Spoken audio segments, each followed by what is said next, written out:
Hello, my lovely dudes and dudettes. It's Coco back with another, you guessed it, gorillas related video. Even though I totally said I would be taking a break from making any videos about these gremlins, that sort of just turned into me taking a full-on break from any long-form content for a while. My bad, party people. It's been a bad mix of me being stupid busy and also just really uninspired. But I'm back with a video idea I've actually had for quite a while now. Also, while recording this, I am also a little bit sick right now, so sorry if my voice sounds gross. But anyways, before we get into that, do you guys like my new faces? I made a couple of shorts on them, but I think they turned out pretty well. Anyways, what is this video even about, yo? Well, I don't consider myself a masochist, but as Caddy once said, I'm privy to a little bit of hating myself. So here, I decided to torture myself by reading a fanfiction about one of my least favorite ships in the history of all things, 2doc. No, this doesn't stand for two documents.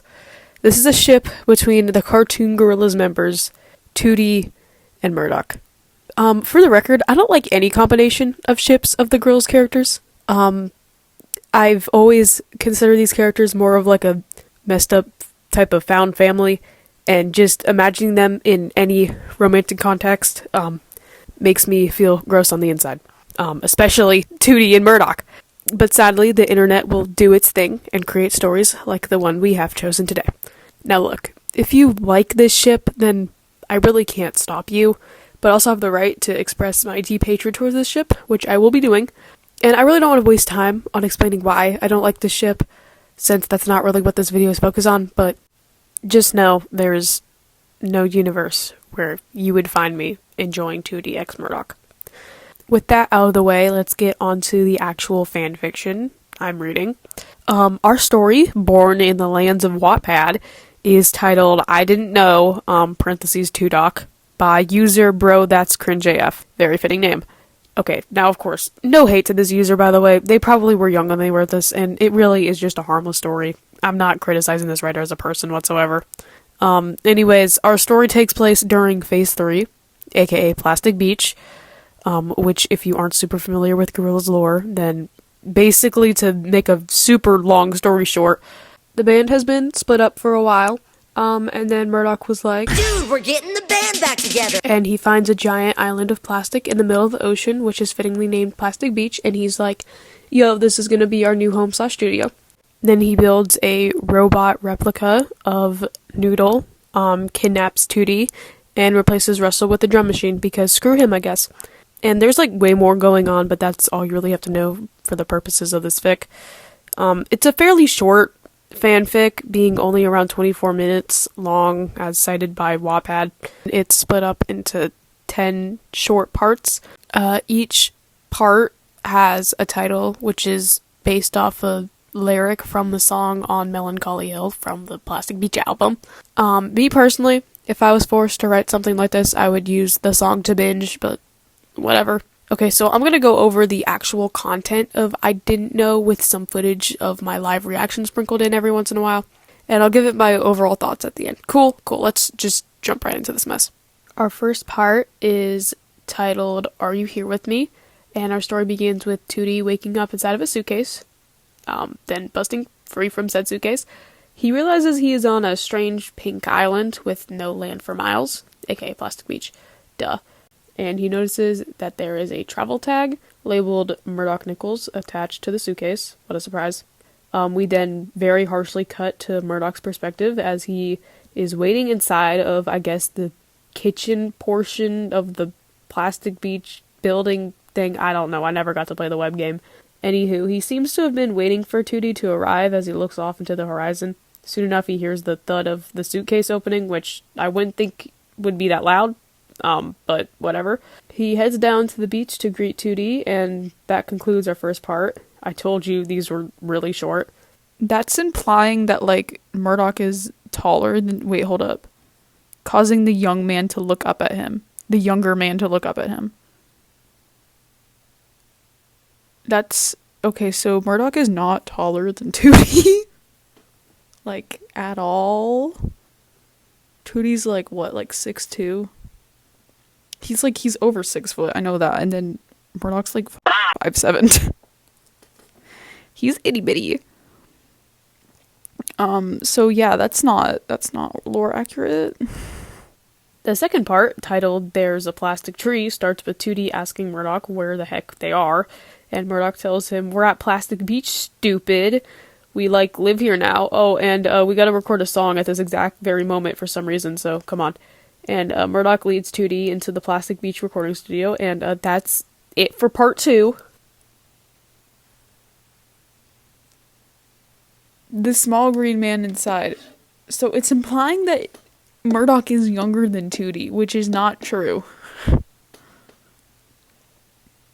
Because that's just incorrect writing. That's just not.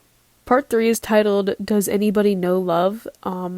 Which Murdoch shows Tootie to the studio and shoves him next to the mic with a page of lyrics. Can you guess what song they're about to record? Really think about it. That's right, it's Firefly. It's on Melancholy Hill. Just in case you can figure it out.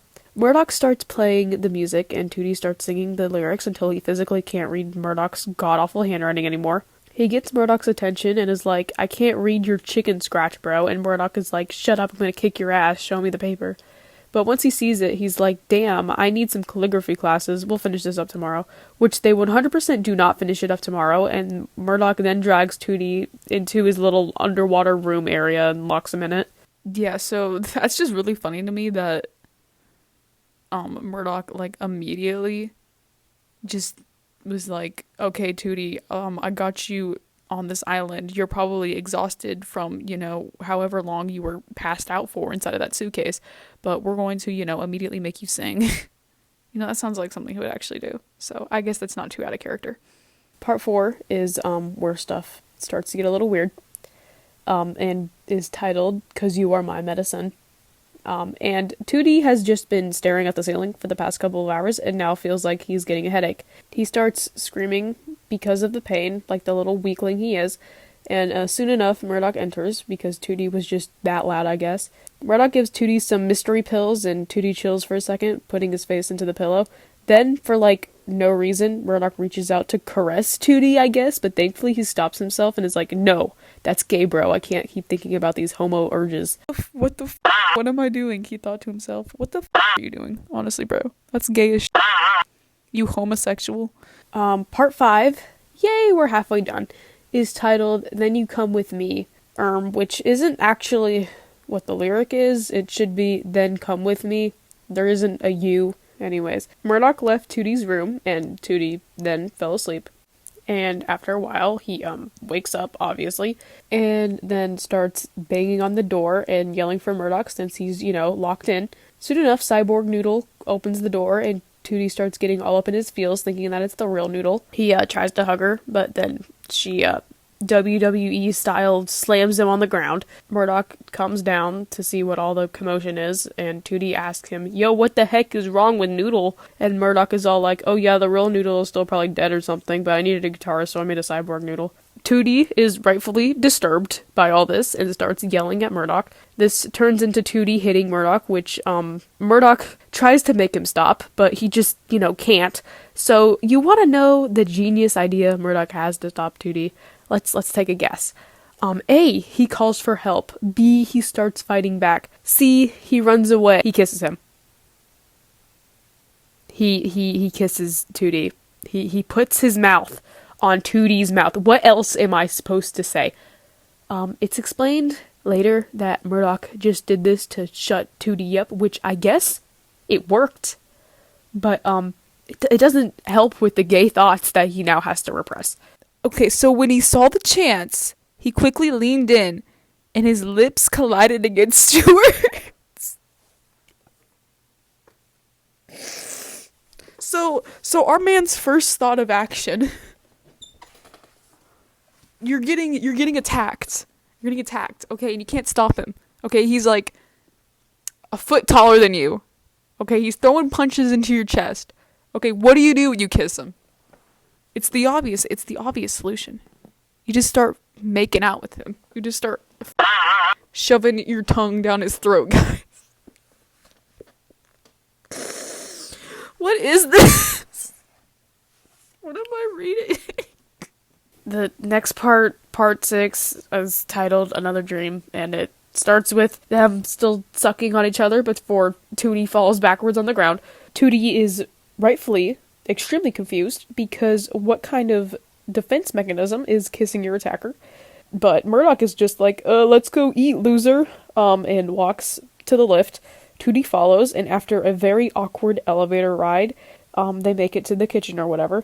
Murdoch makes them both sandwiches that he probably spat in, and then he starts watching some TV, which, I mean, I don't know how they have any cable out on Plastic Beach since it's like, you know, the farthest point from any land in the ocean, but maybe he's watching something on Blu-ray, I don't know. Tootie finally asks him, why did you kiss me, you dumb idiot? And Murdoch's like, 'cause you wouldn't shut the hell up, you stupid moron, duh, there was absolutely nothing I could have done in that situation to have stopped you 100%. Neither us or Tootie is buying that crap, because he's like, BS, you homo, I know that's not the real reason, but Murdoch gets Cyborg Noodle to drag Tootie away before he can confront Murdoch more. When are they gonna freaking already? Okay, I'm getting impatient. It's just a lot of filler. When for, like, not much happening. Part 7 is titled Up on Melancholy Hill, which is ironic since none of this story takes place on the actual physical location on Plastic Beach called Melancholy Hill. Anyways, it starts with explaining that Tootie hasn't been able to leave his room for 3 whole days, but eventually, one day when Cyborg Noodle is bringing him his dinner, Tootie makes a break for it, rushes through the door, and gets on the lift. He finds Murdoch's room and pounds on the door. Murdoch opens the door, but before he can say anything, Cyborg catches up and starts to drag Tootie away. Murdoch is like, hey, put my twink down, and he sends Cyborg Noodle away. Murdoch then allows Tootie into his room, and he shuts the door. Now, this is when I started to get nervous, because I wasn't about to make myself read how green and blue make turquoise, if you know what I mean, but thankfully this is not that kind of story. I hope they're not gonna be doing freaky crap in there, because I ain't reading that. When are they gonna freaking already? Part 8 is titled Where You Can't Get What You Want, But You Can Get Me, which is a bit of a mouthful, but whatever. It starts with Tootie complaining to Murdoch, like, yeah, yo, the room you gave me freaking sucks. There is no way we are renting this place out as an Airbnb, dude. In which Murdoch's all like, oh, sorry, I wasn't thinking you'd get scared in the dark damn hellhole I locked you up in for days on end. Then Tootie asks again why Murdoch kissed him, and Murdoch finally confesses that he actually, like, cares about Tootie or something. I don't know. His explanation didn't really make sense why he kissed him, but whatever. He then goes on to state that he's always cared about him, and that he's sorry for everything, and that he would do nothing without him, yada yada yada. Murdoch starts crying, and Tootie's like, no, I would be stuck working in a music shop if you didn't run me over with a car and then get me into another car accident, leaving me with permanent eye damage and brain damage. And it's just more back and forth of these gay balls talking about how they don't actually hate each other until they start kissing again.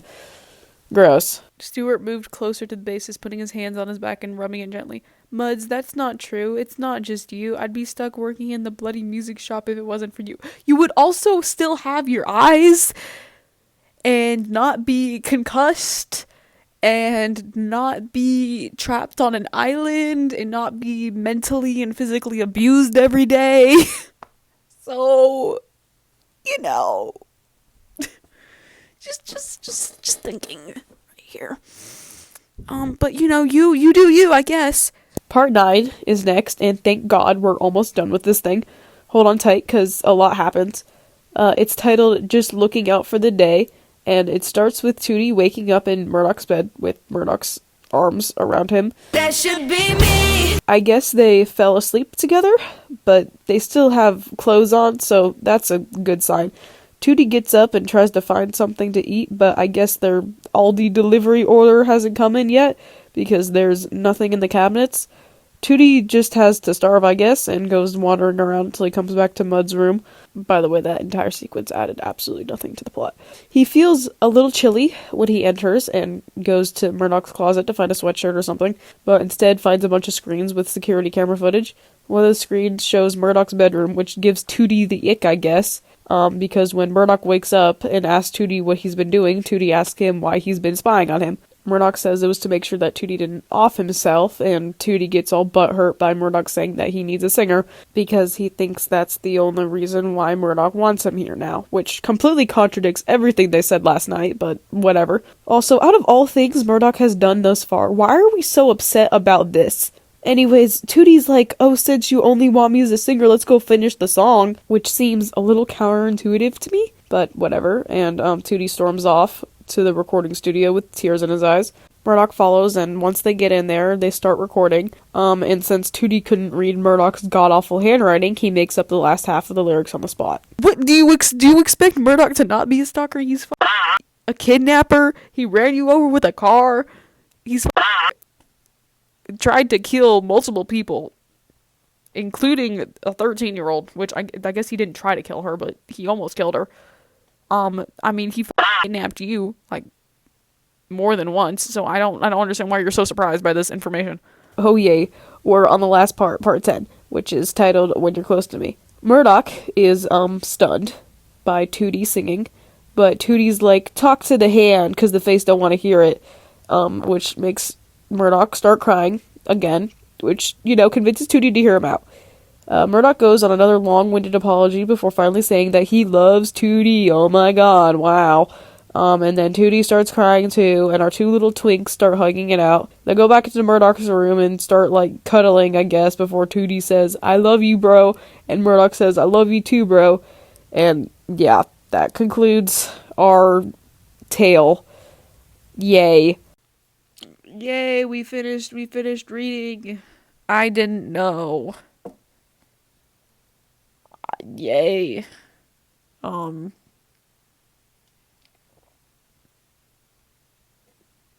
Cool.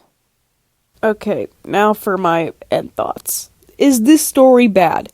Yes, absolutely. But is this story harmful?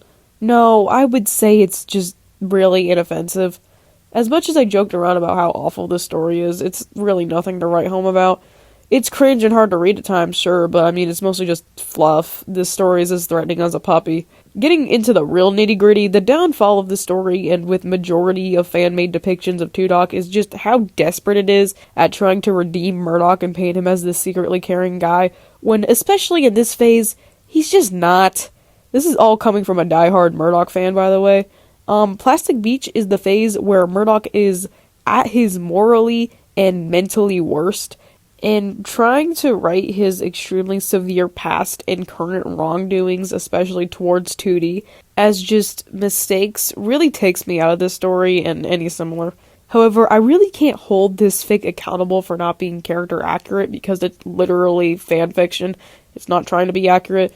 Toodoc is such a non-canon ship that unless you want a really screwed up and toxic relationship between these two, which some fanfictions do in fact depict, then you have to bend the morality for all the BS Murdoch has done if you don't want any weird implications.